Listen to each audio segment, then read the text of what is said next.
Hello and welcome to Bryan Living and Learning. I'm Alan Bruggman from the City of Bryan's Communications Department. And I'm Sandy Farris, the Communications Director for Bryan ISD. Alan's school recently started, so we'll be visiting with some new principals, some teachers, and we'll look at some events that occurred around that time. The City of Bryan will take a look at the new Be Green in Bryan segment. This one's all about biofuels, and we'll also preview the upcoming Zigfest, a huge concert coming to Lake Bryan. But before we get to those, we've been talking about the Health Science Center here on Bryan Living and Learning for some time now. They're about ready for those first two buildings to be opened, and they held a topping out ceremony to celebrate. Last November was the flag raising, and the buildings won't be opened until 2010 and 2011 respectively. So in the meantime, there was a topping out ceremony at the Texas A&M Health Science Center here in Bryan. Construction company Satterfield and Ponticus and architect group FKP joined representatives from the Health Science Center and the City of Bryan at the ceremony. S&P chairman and co-founder George Ponticus explained to everyone what a topping out ceremony is all about. I've heard a lot of theories of what a topping out ceremony is and where they came from. This morning I heard Scandinavia, and I heard eastern part of the United States with Indians cutting trees down and this and that. So in today's world, a topping out party is an opportunity to get all the participants together at one point to see where we are and see what we have to do to get this project complete. The first two buildings are the Health Professions Education Building and the Medical Research and Education Building. Bryan's Mayor Mark Conley was thrilled to see the progress of the HSC going up in the city limits of Bryan. Now we're topped out. We're extremely excited about partnering with the Health Science Center. We're excited about the concept of all the people who are interested in this area out here. We're proud to have an A&M presence actually in the city limits of Bryan. Just a long list of things. We're really excited about this whole deal. So thank you to everybody who had a piece of it, everybody who's been invested in it, and welcome to the city of Bryan. Well, Alan, that's going to be quite a facility. I had no idea that it was going to be that large. Yeah, those two buildings that are near completion are just the first of many buildings that will go up out there on Highway 47. Before school started, a number of events occurred to help parents become more involved with their children's education. One of those was a town hall meeting held at the Bryan Civic Center. My purpose is to share with you our purpose. We're so excited about your being here tonight. We had a town hall meeting on Monday, and the goal was to help students do better in school. It was also to help parents get involved in the education system. It was also to probably a three-pronged goal to increase community involvement with the school. The group that put it together was a concerted effort between Bryan Independent School District, between school board members and the community. Myself, Carl Hassan, Dr. Gwen Webb Johnson Hassan, and Dr. MacArthur had a concerted effort to get together and to just make sure all of the goals that we outlined earlier were met. We sent out letters to the Ministerial Alliance, to pastors and other community members to come out and support it, and they did.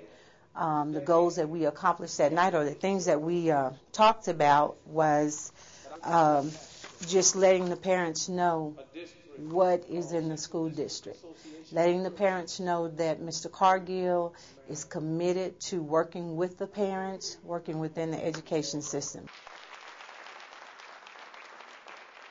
You know, the great thing about school districts is every fall we start off new. And that's it. So all the mistakes you make from last year, it doesn't matter because everything starts off new every year, and that's the great thing about being in the school business. From my perspective, I felt like it was a very good turnout, and the whole entire afternoon was on, here are the changes, here's the information, and here are some things that we need to do about it. And so Mr. Hassan talked about the programs and resources in the district, like AVID pre-AP classes, taking SAT, ACT classes, the early collegiate, the academies. With SFA, we have Odyssey Academy. Jane Long has the GT Academy. And for parents to look at these things, get involved. We also had Adrian Pilger, who talked about career and technology education, that the students need to be ready to either go into the workforce or go into education. So we need them to think about the long-term, the longitudinal aspect of education and continuing that. I'm still getting lots of comments, lots of feedback in the community. Parents can't wait for the next meeting. They've committed to bringing other people. Our next meeting is, in fact, September 28th, which is a Monday. We know that this is our future, and we are investing. We are committed. Bryan ISD is committed to investing in the future of our children. Well, Sandy, it's neat to see those folks getting involved. Are there any future plans for any more meetings? There are. In September, there will be another meeting scheduled, and our hope is that more and more people will become involved in that. Our next story is our Be Green in Bryan segment. And this segment is about how a company here in Bryan is taking plant waste and will eventually turn it into a usable fuel.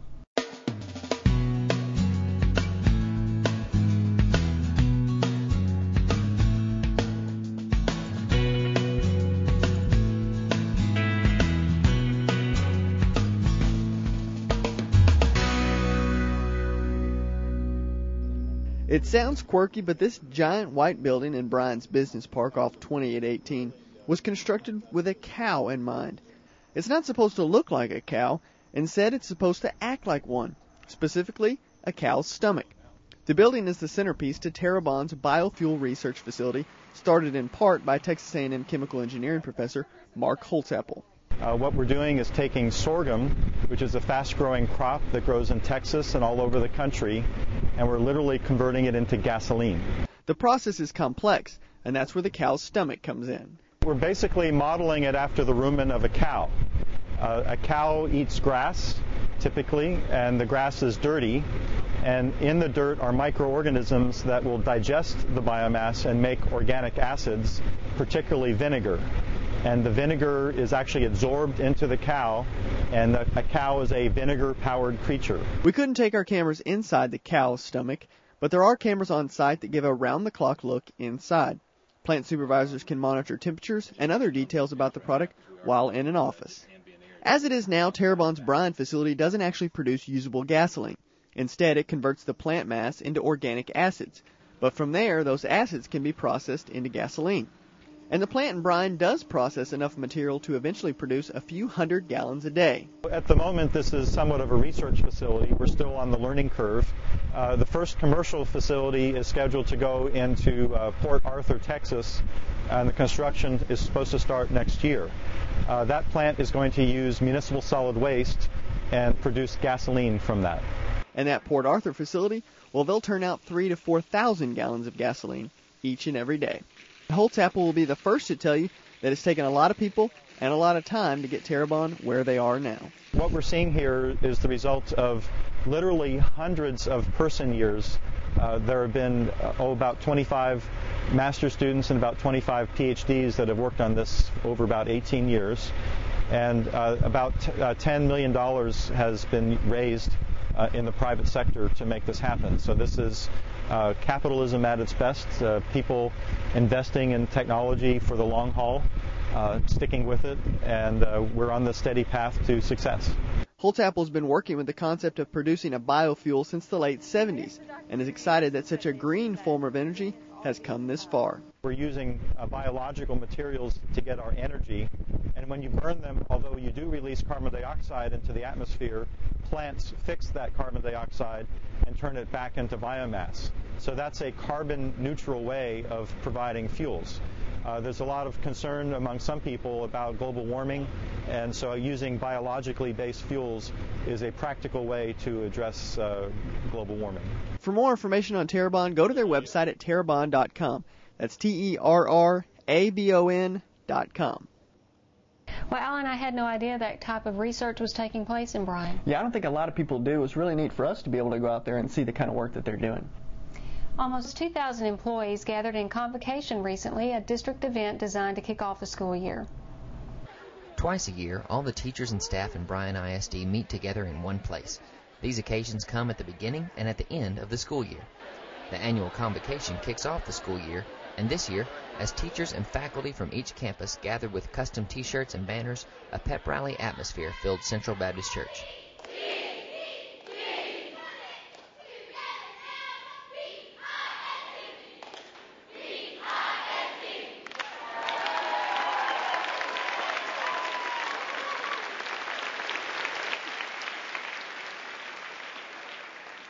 want to welcome everybody back this morning. After opening remarks from Superintendent Mike Cargill, renowned educator and media artist Marco Torres was invited to share words of wisdom and encouragement with the attendees. Well, I was a little disappointed that the cheerleaders came up here to dance today. Actually, that was my routine. So Nearly 2,000 employees were present for this year's convocation. They will come together again at the end of the school year for the annual awards ceremony. Sandy, it looks like all those teachers had a great time getting together right before the school year. They did. It's one of 2 times a year that the entire faculty and staff can get together. Our next story is about a friendly rivalry between the Bryan Police Department and the Bryan Fire Department. They recently met up for their annual baseball game. The Guns and Hoses charity baseball game was held at the Brazos Valley Bank ballpark, and this year all proceeds went to Bryan resident David Seaton and his 2 baby girls who lost their home in the July 5th fire. The Bryan Fire Department won the game 12-5, and more importantly, over $1,000 was raised. Each year around Labor Day, Lake Bryan plays host to Zigfest, which is a huge country music festival expected to attract thousands of participants. The 7th annual Zigfest Music Festival at Lake Bryan is just around the corner, and this year's event is bringing in the biggest headliner yet. This year we have Clint Black, Eli Youngband, Roger Krager, Brandon Ryder, Bob Schneider, Kevin Fowler, Max Stalling, Wade Bowen, and I'm sorry if I'm missing anybody, but we have a bunch of bands out here all day long. The festival is Sunday, September the 6th, and the music kicks off shortly after the gates open at 1 in the afternoon. There are also a limited number of spots available for RV hookups, in case you want to spend the night. In the park, we have 12 full RV spots. That's electric and water, and we got 30 electric-only RV spots. We're almost already sold out of all the RV spots for Labor Day weekend. The festival isn't only a good opportunity to enjoy some good music, it's also a great way for Lake Bryan to attract new visitors. And Pivotal is expecting a lot of those visitors. We have to have a lot of people out here to have a successful event. We'll have upwards of probably 10,000 people here this year. About what we had last year, and I expect about a 10-15% increase with Clint Black added to the bill. And so I'm just real excited about this year's event. Tickets are $25 each and can be purchased online at outhousetickets.com or at several participating Cavender's locations and at all the local Kroger stores. Check out Zigfest.com for more information. Alan, it looks like Zigfest is a good option for someone looking for something to do on Labor Day. Yeah, we think a lot of people will go out and not only enjoy the festival, but also enjoy everything that Lake Bryan has to offer. We introduced you to 2 new principals in last episode. This time we meet the principals of Bryan High School, Jones Elementary, and Jane Long Middle School. My name is Alma Velez, and I am the new principal here at Jones Elementary. I have been at Jones going on 9 years now. All of my career has been here at Jones. I started off as a bilingual educator, and then the last 3 years of my teaching career, I was a dual language teacher, taught 4th grade. All of my 7 years have been as a 4th grade teacher. Last year, I took on the role of master teacher.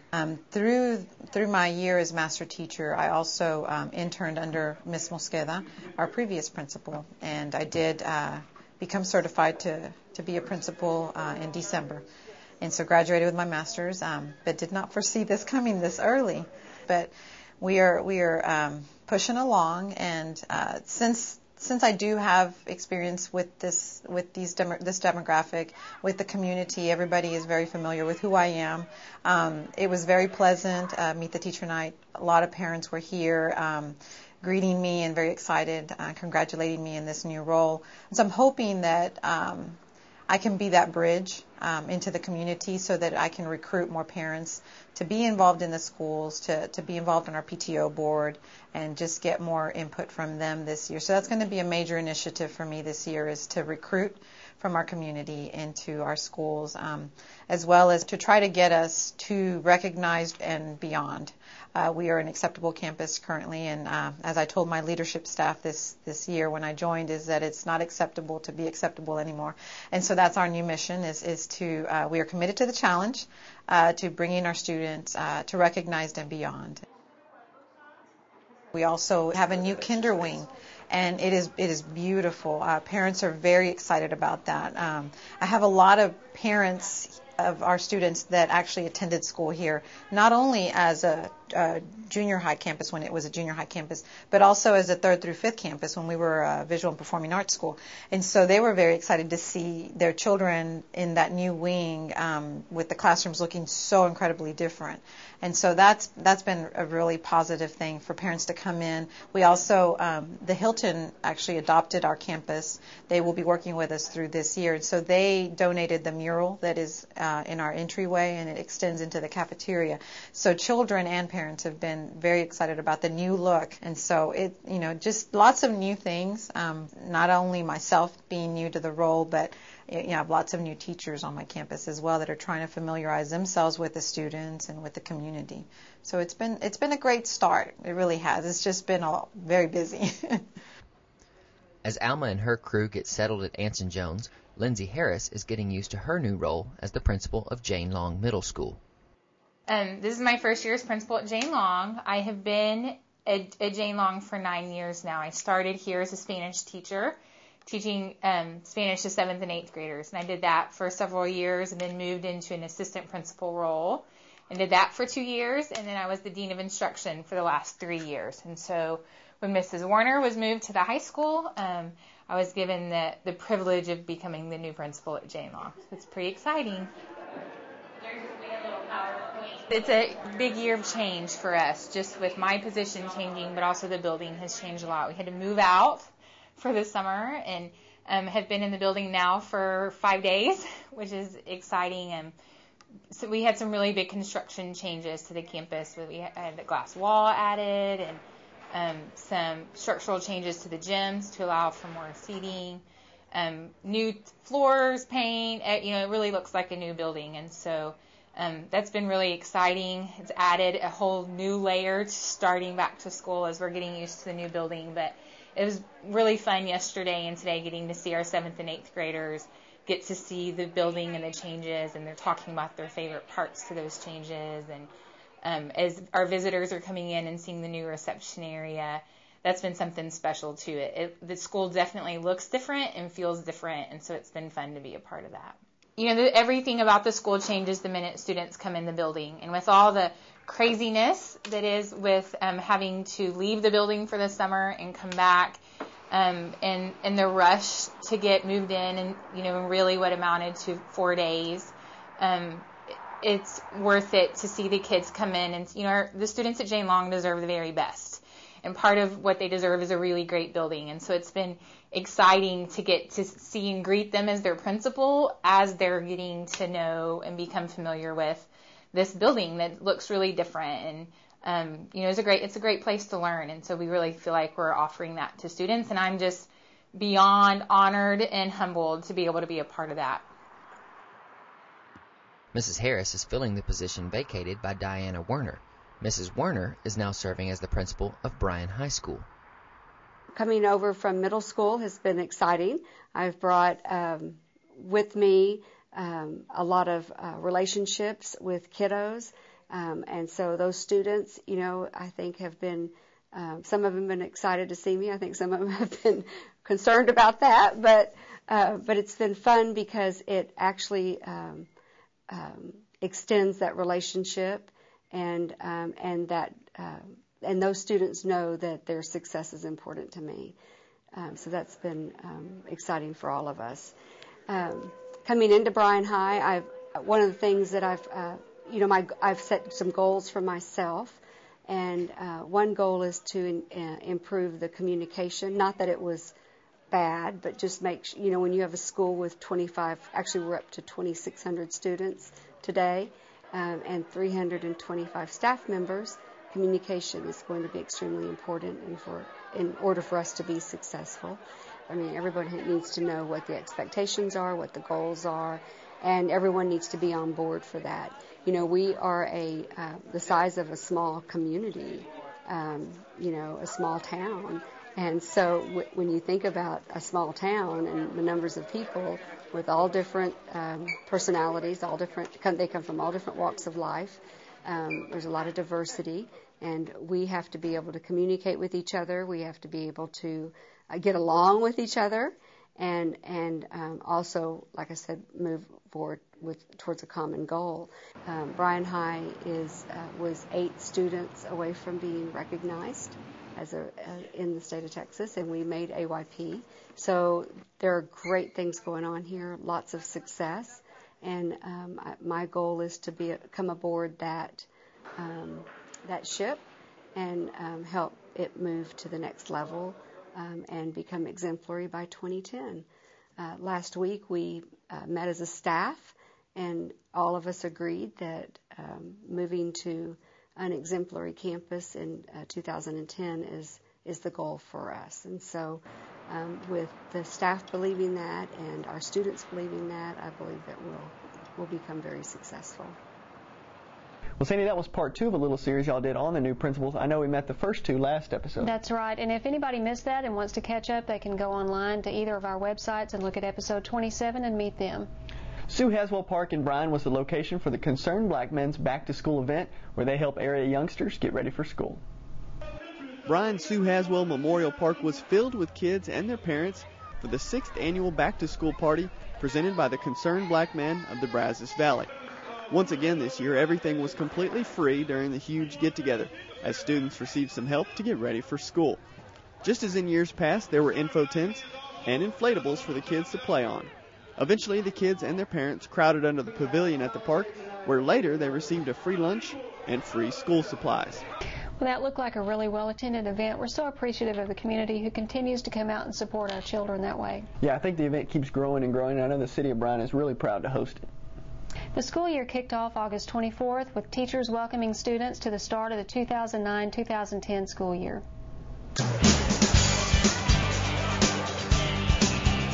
Summer is over, and nearly 15,000 students reported for class in Bryan ISD. Many campuses saw increased enrollment as the district continues to grow.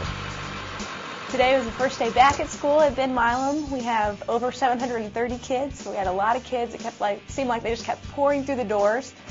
We opened the doors at 7 o'clock, and probably 20 minutes before that, there's parents and students all lined up waiting to get in the doors, nervous and anxious for their first day. A lot of the parents walk their children to their classroom, and especially we have pre-kinder and kindergarten students.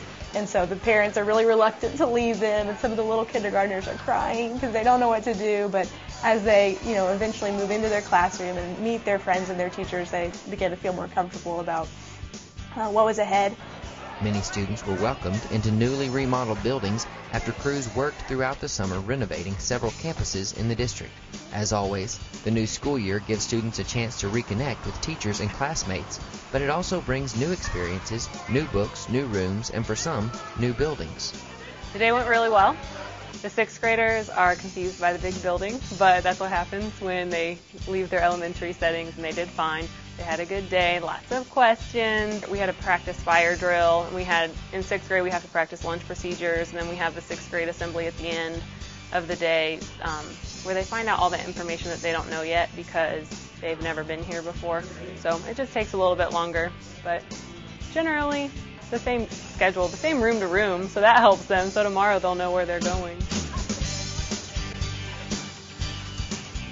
We did a lot of practice routines throughout the day where we would, as they walked into the cafeteria, explain exactly what they would do and practice how they act at lunch and behave at lunch and practice how we do bus dismissal at the end of the day. Every child is given a name tag and their backpack's pinned that says if they're a bus rider, a car rider, or a walker, so that we can smoothly get everyone where they're supposed to go. If a kid gets lost, we know where to return them, and at the end of the day, everybody makes it home. And we have 730 kids they're trying to keep up with. That's a really big task, but if everyone's correctly labeled and accounted for, we actually got everyone home. One kid got off at the wrong stop on the bus because he didn't know his address, but everyone else, that was the only hitch in the whole day in getting everyone where they need to go.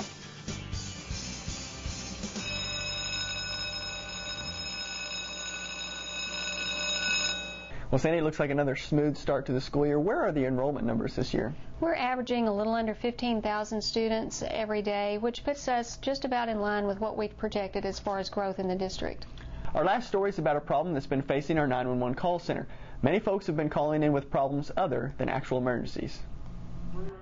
Our local 911 call center is one of the busiest in the state of Texas, receiving over 80,000 calls annually.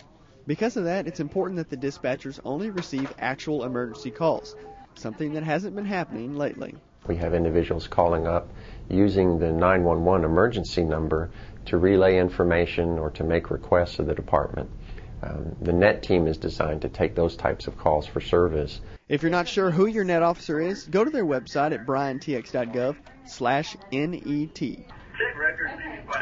Some of the calls to the 911 center are downright unbelievable. In recent memories, we've had some folks call up and say that their alarm has been broken and they were wondering if the dispatcher could give them a call on the home phone and wake them up. And just to clarify, that wasn't a security alarm. Those folks were calling about an alarm clock. We've had people complain about civil matters such as, pizza delivery times. It runs the gamut from, very serious to things that shouldn't even be reported to the police department. And lately, the call center has been receiving calls about non-emergency electrical outages. We had a spike in calls to the center, almost 100 calls over the period of 2 hours. And those calls were people calling and ask what happened to the electricity. While it may be important to them and it may appear to be an emergency, in some cases it may be life-threatening. But just to call up to find out why the power was knocked out blocks actual emergency calls into the center. If all the phone lines at the 911 center are being used, it's possible that someone attempting to report an actual emergency could get a busy signal. From my perspective, and I'm sure from the public's perspective, if I call 911 and get a busy signal, that's unacceptable. If I have a real emergency, I need to talk to somebody to get resources en route to help me out. Because of this recent problem, the City of Bryan produced a public service announcement reminding citizens not to call 911 unless it's a real emergency. What's that? 911, what's your emergency? Yeah, my emergency is I need a PPV. This MMA fight. I'm ready to go. 911, what's your emergency? My power is out and I was on level 9! Don't call 911 unless it's a real emergency. You waste our dispatcher's time and you tie up our phone lines. Now get a pen and some paper handy because here are some important numbers to remember. For local information, you can call the local info line at 211. For BTU power outages, you can call one of their dispatchers at 979-822-3777. And of course, the non-emergency police line is 209-5300. Alan, I'm amazed at some of the stories I hear, the reasons that people give for calling 911. Yeah, some of those are just outrageous, which is really why we want to encourage people only call 911 if it's an emergency. That's all we have for you on this episode of Bryan Living and Learning. To watch the show again, you can log on to bryantx.gov, youtube.com/City of Bryan. You can also go to bryanisd.org, or you can use our newest communication tool, twitter.com/BryanISD or twitter.com/City of Bryan. And now you can watch on the go by subscribing to our podcasts. They're downloadable right to your iPod. For Bryan ISD, I'm Sandy Farris. And I'm Alan Bruggman for the City of Bryan. Thanks for watching.